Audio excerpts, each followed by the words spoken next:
This podcast is brought to you by the following sponsors. Your San Diego County Toyota dealers. We've got what it takes. Fix Auto. Corky's Pest Control. And Lolita's Family of Restaurants. Tommy Morris, Christian Pedersen, David Rang here at Canyonside Baseball and Softball Academy, where hitters are made. And what are we going to talk about, guys? I think we're talking about playoffs. We're talking about playoffs. You kidding me? Talking about slow audio drops and playoffs, baby. We're talking about Baseball.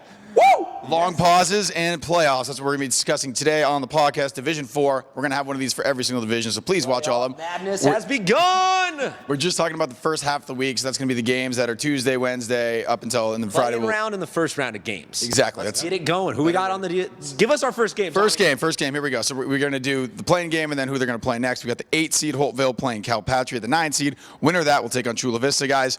Who's going to win that first game, and then who wins versus Chula Vista? Well, give me Holtville. Give me the Vikings for that first one, and then Chula Vista. This Chula Vista team is fundamentally sound. They had some of the lowest number of errors in their league, and that's not a subject that we talk about a whole lot. You know, we focus on the dingers and the Michael Mercado shutouts and all of that, but when it really comes down to it, how can you not love a team that doesn't commit errors? Right. Give me some double plays. Just let your pitcher pitch, 15 ground ball outs in the first couple innings. So I think Chula's going to definitely win that first one. It's going to be hard to stop them in general. But so give me Holtville and Chula. I hate to say it doesn't matter who wins that first game because Chula Vista's got 4 pitchers with 3 wins or more. Yeah. So anyone they throw at whoever wins that first game it's gonna be a tough game for either Calipatria or Holtville. So I'm gonna say Chula Vista all the way. I'm going to go with Calipat, and then I'm going to go with Chula Vista. Next game in that same half of the Division 4 bracket, we've got 5 Olympian taking on the winner of the playing game, which is going to be Valley Center, High Tech San Diego. It's going on right now. We're not going to call that one, though. And then the winner of that game plays Monte Vista. I'm going to take Olympian first, Monte Vista second. I'm going to take Valley Center, who's going to win the play-in game today, and then win the second game tomorrow. And then I will also take Monte Vista. I think Valley Center, they played a really tough schedule compared to other teams in this bracket. Valley Center played Torrey Pines. They played up, and it showed that they're not an open division team. But what are we talking about? Now we're into the playoffs, where sometimes you see these teams that during the regular season wanted nothing to do with their division of play. And then they come into it like, all right, yeah, whatever. We got, a 3-18 record. We've been hanging with open division teams all season long, and then they kind of unleash a little bit of hell on the team. So I think Valley Center's got it. It's going to be a close one against Monte Vista, but I think Monte Vista moves on ultimately. Valley Center's got a guy by the name of Brock Moffitt. He throws low 90s. That's part of the reason why they've been able to compete with some of these, open division D1 teams. I have a feeling, like you said, that Valley Center is going to win the game today.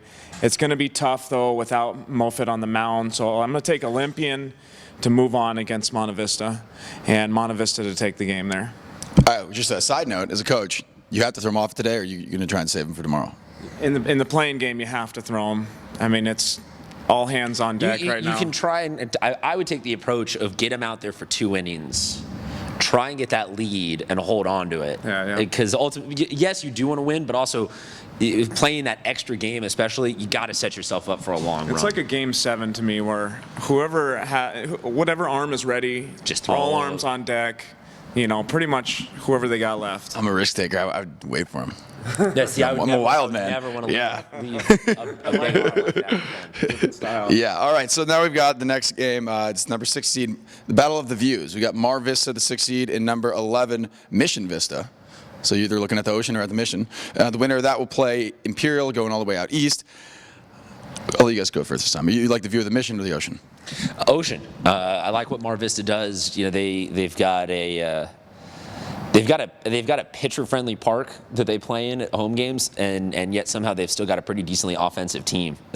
So I think I'll take Mar Vista to win both of those games. Mar Vista has Probably the edge. I'm going to say Mission Vista has played an enormous amount of good teams this year, being in the league with Rancho Bernardo. Mission Vista that has taken it in the teeth a little bit, and I did make that argument for Valley Center, so I guess you could say that they're also ready to go. They're ready to go. Played some high-pressure games, faced a lot of really good pitching. So I'm going to take Mar Vista, but I think Mission Vista is going to make this really close. They know what it's like to play a good team. Mission Vista to me kind of smacks of Sage Creek last year, where they're this kind of unknown team that just got shoved into the deep end of the pool, and then you see, oh wow, okay, wait, these guys are actually really good. We just didn't baseball understand like it, that really helps. Even though sometimes it's rough on the team, it really helps for sure. I told you I was a wild man before. You ready for this? You're gonna say that neither of these teams are gonna win, and that somehow Country Day is gonna win. Mission Vista twice. Oh, okay. Wow. Mission Vista wins, and they go out to Imperial. And This side of the bracket, much more confusing than the other side of the bracket with these extra playing games and these teams that have not had a large sample size of similar division opponents. This Mission Vista playing outside of D4 all season long just throws such a wild card into this tournament. Exactly. Our final cluster of teams. I'm about to go wild again. Here we go. Drop it You on. ready? Number 7, Foothills Christian taking on Horizon. Winner of that will play the number 2 seed Classical. Foothills Christian times 2. The number 7 seed. Foothills, huh? You know what? I'm gonna go with Horizon, and I don't have any rhyme or reason to do it other than this is it for Horizon. They're closing, and I think that those players have a little bit of a reckless, like, just warp 10, push it into overdrive. We're riding this train off the tracks, do or die type of mentality. Remember when the whip was cool? Yeah. Okay. Yeah. Is the whip still cool? No. Oh, okay. No, that was me punching into hyperdrive. Okay. I'm gonna start doing the whip still though.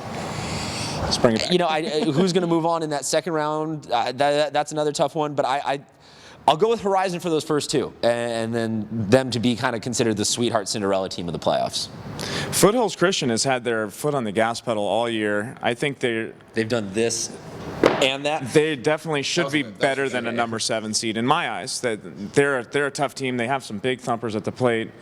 I'm going to say Foothills Christian, and moving on to Classical Academy, led by Chase Martinez, the senior. They got some senior leadership over there. Can't go wrong with that. All right, so that is it for Division 4. Again, we have podcasts for every division. We'll be back towards the end of the week with the next 2 rounds. Yep. That's why we're going to do the playoffs. So please watch everything. Tweet at us. Let us know what we got right. Let us know what we got wrong. Let us know if you want it to just be Dave next season. Or if you want me to get a haircut or something like that, I'll probably do that. And send us videos of you whipping, because now the whip is back. The whip is not back.